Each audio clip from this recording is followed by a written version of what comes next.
ಘಟನೆ ನಡೆದು 13 ವರ್ಷಗಳಾದ್ರೂ ಕೂಡ ಧರ್ಮಸ್ಥಳದ ಸೌಜನ್ಯ ಕೇಸ್ನಲ್ಲಿ ಇನ್ನೂ ಕೂಡ ನ್ಯಾಯ ಸಿಕ್ಕಿಲ್ಲ. ಹಾಗಾದ್ರೆ ಆ ಘಟನೆ ಹೇಗ್ ನಡೀತು ಅಂತ 3D ಅನಿಮೇಷನ್ ಮುಖಾಂತರ ತಿಳ್ಕೊಳ್ಳೋಣ.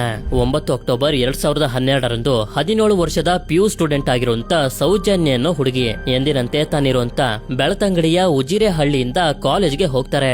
ಆಕ್ಚುಲಿ ಅವತ್ತು ಮಧ್ಯಾಹ್ನನೇ ಮನೆಗೆ ಬರಬೇಕಿತ್ತು, ಆದ್ರೆ ಸ್ಪೆಷಲ್ ಕ್ಲಾಸ್ ಇದ್ದಿದ್ರಿಂದ ಲೇಟ್ ಆಗುತ್ತೆ.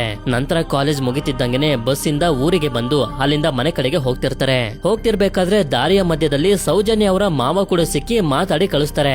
ಆಗ ಟೈಮ್ ಸುಮಾರು 4:15 ಆಗಿತ್ತು. ಅದೇ ಕೊನೆಯ ಕ್ಷಣ ಸೌಜನ್ಯ ಅವರು ಜೀವಂತವಾಗಿದ್ದು. ನಂತರ ರಾತ್ರಿ 7 ಗಂಟೆ ಆದ್ರೂ ಕೂಡ ಸೌಜನ್ಯ ಮನೆಗೆ ಬರ್ದೇ ಇರೋದ್ರಿಂದ ಅವರ ತಂದೆ ತಾಯಿಗೆ ತುಂಬಾನೇ ಗಾಬರಿ ಆಗೋಗುತ್ತೆ. ಅದಕ್ಕೆ ಸೌಜನ್ಯ ಅವರ ಫ್ರೆಂಡ್ಸ್ ಗಳಿಗೆ ಕಾಲ್ ಮಾಡಿ ವಿಚಾರಿಸಿದ್ರು ಕೂಡ ಏನು ಪ್ರಯೋಜನ ಆಗೋದಿಲ್ಲ. ಯಾಕೆಂತಂದ್ರೆ ಅವ್ರಿಗೂ ಕೂಡ ಇವರ ಮಗಳು ಎಲ್ಲಿ ಹೋಗಿದ್ದಾಳೆ ಅಂತ ಗೊತ್ತಿರೋದಿಲ್ಲ. ಇದರಿಂದ ಸೌಜನ್ಯ ಫ್ಯಾಮಿಲಿ ಅವರು ಹಾಗೆ ಹಳ್ಳಿಯವರೆಲ್ಲ ಸೇರಿ ರಾತ್ರಿ 11 ಗಂಟೆನೂ ಹುಡುಕ್ತಾರೆ. ಆದ್ರೆ ಎಷ್ಟೇ ಹುಡುಕಿದ್ರು ಅವರು ಸಿಗೋದೇ ಇಲ್ಲ. ಅದಕ್ಕೆ ತಕ್ಷಣನೇ ಸೌಜನ್ಯ ಅವರ ಫ್ಯಾಮಿಲಿ ಅವರು ಬೆಳ್ತಂಗಡಿಯ ಪೊಲೀಸ್ ಸ್ಟೇಷನ್ಗೆ ಬರ್ತಾರೆ ಕಂಪ್ಲೇಂಟ್ ಕೊಡೋದಕ್ಕೆ ಅಂತ. ಆದ್ರೆ ಪೊಲೀಸರು ಮಾತ್ರ 24 ಗಂಟೆಗಳಾದ್ಮೇಲೆನೆ ಮಿಸ್ಸಿಂಗ್ ಕಂಪ್ಲೇಂಟ್ ಅನ್ನ ರಿಜಿಸ್ಟರ್ ಮಾಡ್ಕೊಂಡು ಹುಡುಕೋದಕ್ಕಾಗೋದು ಅಂತ ಹೇಳಿ ಕಂಪ್ಲೇಂಟ್ ಅನ್ನ ತಗೊಳ್ಳದೆ ಇವರನ್ನ ವಾಪಸ್ ಕಳಿಸ್ಬಿಡ್ತಾರೆ.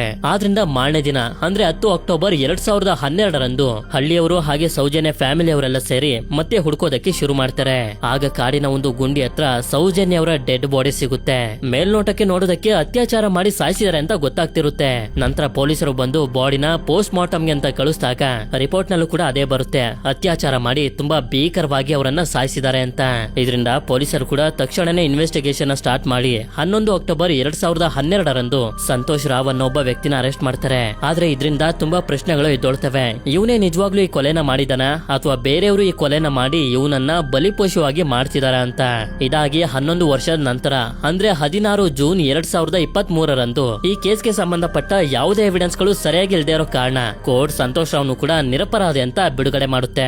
ಸದ್ಯಕ್ಕೆ ಕರ್ನಾಟಕ ಸರ್ಕಾರ SIT ಅಂದ್ರೆ ಸ್ಪೆಷಲ್ ಇನ್ವೆಸ್ಟಿಗೇಷನ್ ಟೀಮ್ ಅನ್ನ ರಚನೆ ಮಾಡಿ ಈ ಕೇಸನ್ನ ಅವರಿಗೆ ಹ್ಯಾಂಡ್ ಓವರ್ ಮಾಡಿದ್ದಾರೆ. ಮುಂದೆ ಏನಾಗುತ್ತೆ ಅಂತ ಕಾದು ನೋಡ್ಬೇಕು. ನನಗನ್ಸೋ ಪ್ರಕಾರ ಈ ವಿಡಿಯೋ ಡಿಲೀಟ್ ಆಗ್ಬೋದು. ಈ ಇನ್ಫಾರ್ಮೇಶನ್ ನ ಇನ್ನೂ ಹೆಚ್ಚು ಜನರ ಹತ್ರ ತಲುಪಿಸೋದಕ್ಕೆ ನಿಮ್ಗೆ ಏನೇನ್ ಮಾಡ್ಬೇಕು ಅನ್ಸುತ್ತೋ ಮಾಡಿ.